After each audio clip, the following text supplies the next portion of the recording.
સફળતાનું આકાશ માપવું અઘરું નથી.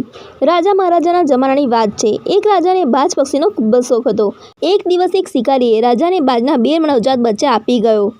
રાજાએ પોતાના ખાસ બાજ પ્રશિક્ષકને એ બંને બચ્ચાને તૈયાર કરવાનો આદેશ આપ્યો. સમય વીતતા રાજા તે બંને બાજનો વિકાસ જોવા ગયો.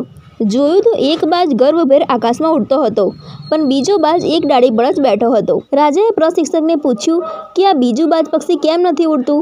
મહારાજ, ખબર નહીં કેમ, પણ હું તો બંનેને સરખી તાલીમ આપું છું, પણ આ બાજ થોડું ઉડી પાછું ડાળ પર બેસી જાય છે. રાજાને પણ અચરજ થયું.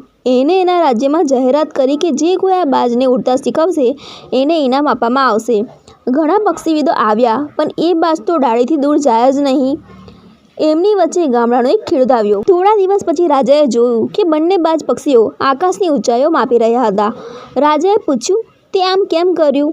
આ પછી ખેડૂતે જે જવાબ આપ્યો તે સાંભળવા જેવો અને પ્રેરણાત્મક છે. ખેડૂત કહે, મહારાજ, હું બહુ જ્ઞાનની વાતો તો નથી જાણતો, પણ મેં તો ફક્ત એ ડાળી જ કાપી નાખી જેના પર એ પક્ષી બેસતું હતું, અને જેવી એ ડાળી ના રહી, પક્ષી આકાશની ઊંચાઈઓને પ્રાપ્ત કરી શક્યું.